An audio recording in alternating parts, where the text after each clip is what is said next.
खबर शामिल करेंगे वफाकी वज़ीर इत्तलात और नशरियात अता तारड़ के हवाले से, जिनका कहना है कि तहरीक इंसाफ की जानिब से यूरोपीय यूनियन को कहा जा रहा है कि पाकिस्तान का जीएसपी प्लस स्टेटस वापस लिया जाए।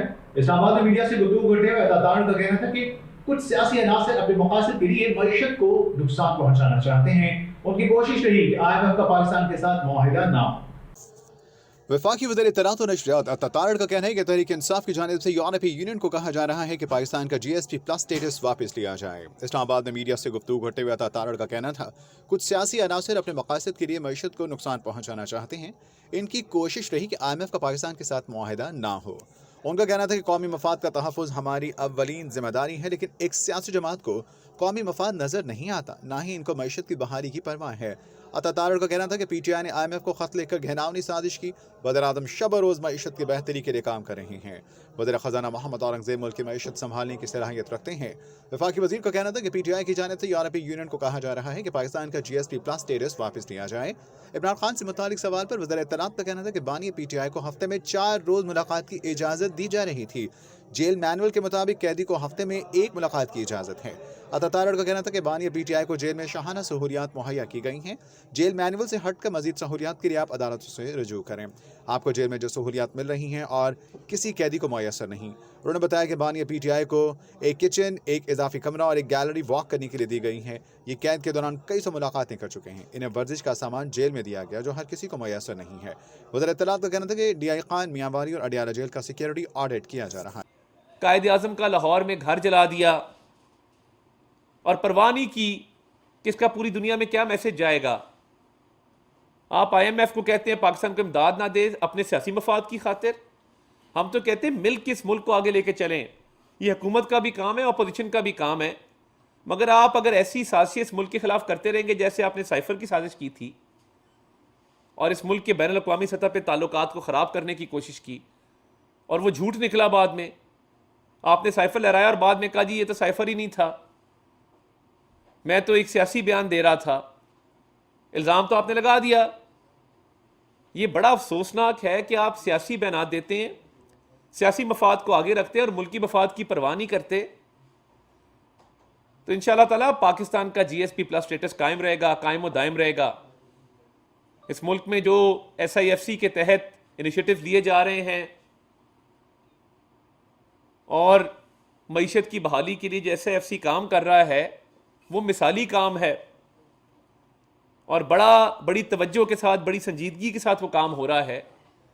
तो ये सिर्फ मईशत को नुकसान पहुंचाना चाहते हैं और एक झूठ पे मबनी कैंपेन के तहत, ये सफ़ेद झूठ है, ये बेबुनियाद बात है कि जी जेल में सहूलियात नहीं दी जा रही और इस बुनियाद पे पाकिस्तान का GSP प्लस स्टेटस विड्रॉ कर लिया जाए। ये घिनौनी साजिश है इस मुल्क के खिलाफ।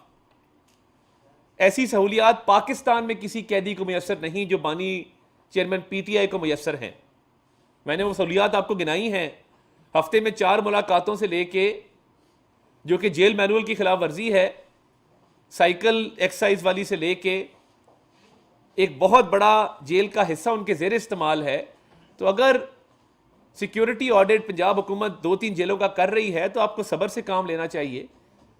आपको अदालती फैसलों के तहत आप जेल गए हैं, आपको तोशा खाना का इलेक्शन कमीशन का केस, उसमें सज़ा हुई, आपको नैब का जो तोशा खाना का हार वाला केस था उसमें सज़ा हुई, आपको साइफर के केस में सज़ा हुई, दीगर केसेस में सज़ा हुई। इसका एक अदालती प्रोसेस है।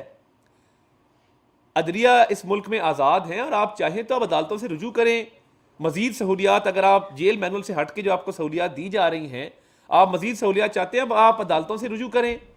आपको अपनी सज़ा दिए जाने पर एतराज़ है, अदालतें मौजूद हैं, आप अपीलें करें, आप अपील दायर कर सकते हैं, आपको किसी ने नहीं रोका। एक अदालती प्रोसेस है, एक कानूनी प्रोसेस है जिसने फॉलो होना है। तो मैं समझता हूं कि कोई सहूलियात ऐसी नहीं रोकी गई कि जिसकी बुनियाद पे आपने इस मुल्क की मईशत पे हमला कर दिया और आप इस हद तक चले गए हैं कि आप पाकिस्तान का GSP प्लस स्टेटस रिवोक करना चाहते हैं। जो सहूलियात मिल रही हैं वो मुनफरिद हैं, वो अनोखी हैं, वो किसी और कैदी को बेअसर नहीं हैं। और मैं नहीं समझता कि कोई ऐसी जेल में खुदा न खास्ता कोई तंगी है, जितनी रिपोर्ट्स मैंने देखी हैं, कि आप उस पर इतना वावेला कर दें कि आप पाकिस्तान की मईशत पे हमलावर हो जाएं। इसकी हरगिज़ इजाज़त नहीं दी जाएगी और इस पे हम जवाब दें। हम आपको तमाम तर वो तफसीलात बता चुके हैं, मज़ीद भी बता सकते हैं कि जो शहाना एक लाइफस्टाइल है, शहाना एक जो ज़िंदगी गुजारी जा रही है अडयाला जेल के अंदर, तो अगर कोई तंगी कोई दिक्कत है तो वो बताएं क्या दिक्कत है। सिक्योरिटी ऑडिट, सिक्योरिटी की जिम्मेदारी अदा करनी है पंजाब हुकूमत, वो कर रहे हैं। तो इंशाल्लाह इस मुल्क की मईशत की बहाली के लिए वज़ीर आज़म दिन रात कोशां हैं और इस मुल्क के जो मसाइल हैं उसको हल करने के लिए अपना खून पसीना लगाएंगे, दिन रात एक करेंगे और मिलजुल के इस मुल्क को इंशाल्लाह ताला अजीम बनाएंगे। जवेद हुसैन साहब 92। साहब जैसा कि आईएमएफ को पीटी चेयरमैन की जानिब से खत लिखा गया था और उस खत के बारे में फिर आईएमएफ की तरफ से कहा गया कि इंडिविजुअल शख्स की कोई राय हैसियत नहीं रखती, तो आपको लगता है कि जीएसपी प्लस का स्टेटस जो है वो इस पिटीशन के ऊपर खत्म किया जा सकता है? आपको कोई इंडिकेशंस है कि जिसके खतरात को आप देखते हुए इस चीज़ को इजहार देते हैं? नहीं, देखिए मैंने तो देखा कि ये ऑनलाइन एक मुहिम शुरू की गई है, पाकिस्तान का जीएसपी प्लस स्टेटस विड्रॉ करने के लिए पिटिशन की जा रही हैं। तो मैं समझता हूँ कि ये बेबुनियाद किस्म की एक कैंपेन चलाई गई है और इस मुल्क को नुकसान पहुँचाने की कोशिश की गई है। इंशाल्लाह ताला इस मुल्क का जीएसपी प्लस स्टेटस बरकरार रहेगा और इंडस्ट्री और एक्सपोर्टर्स को हुकूमत तमाम सहूलियात जो है वो मुयसर करेगी इंडस्ट्री के फ़रोग के लिए, एक्सपोर्ट्स को बढ़ाने के लिए, रोज़गार को के मौके फराहम करने के लिए।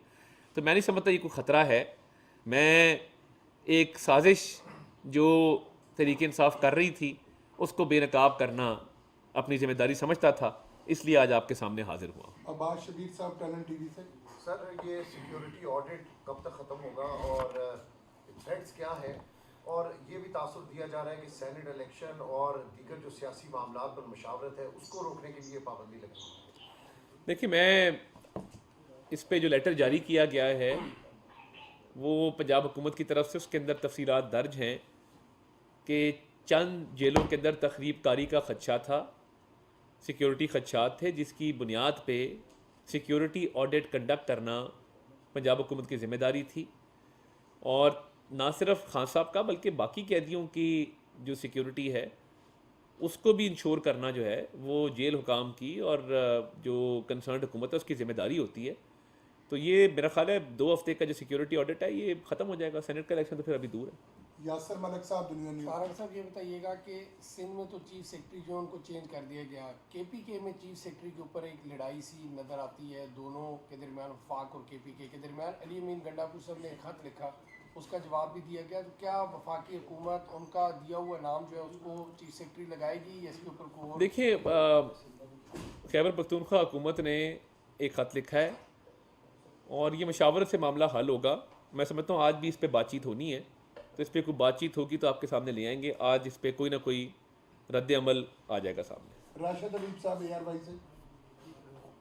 सर, आपने फरमाया कि खान साहब ने खत लिखकर घिनौनी साजिश की, तो खुलेआम ऐसी मुल्क के खिलाफ साजिश करने पर किस कानून का इतलाक होता है और आप डिफेंसिव क्यों हो रहे हैं कि उनको कौन सी सहूलत नहीं है? हमें बताएं, हम देंगे।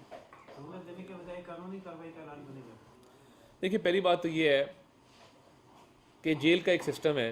वफाकी हुकूमत, खान साहब जो कहते थे ना मैं फ़लाँ कर दूंगा, खाना बंद कर दूंगा, दवाइयाँ बंद कर दूंगा, मैंने ऐसा ऐलान इसलिए नहीं किया कि अडयाला जेल एक अटैच डिपार्टमेंट है दाखिला के महकमे का पंजाब के अंदर। दाखिला का महकमा जो है वो पंजाब हुकूमत का एक महकमा है।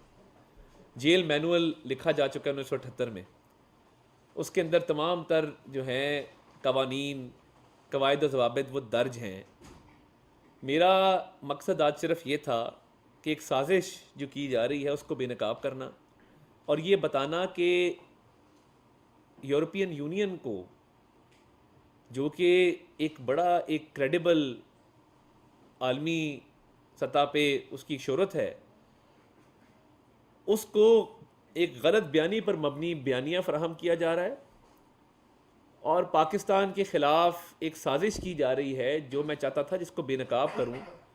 और सहूलियात का ज़िक्र इसलिए नहीं किया कि हम वो सहूलियात देना चाहते हैं, सहूलियात का ज़िक्र इसलिए किया कि ताकि सबको ये पता लग सके कि सहूलियात का बहाना बना के GSP प्लस स्टेटस पे हमला किया गया है। तो इस साजिश को बेनकाब करना मकसद था और ये बताना मकसद था कि मईशत पे जो वार किए जा रहे हैं वो रुक नहीं रहे और जेल की सहूलियात को बहाना बना के अब GSP प्लस स्टेटस को विड्रॉ करवाने की कोशिश की जाए। मुदस्सर साहब खैबर टीवी से। मुदस्सर हुसैन खैबर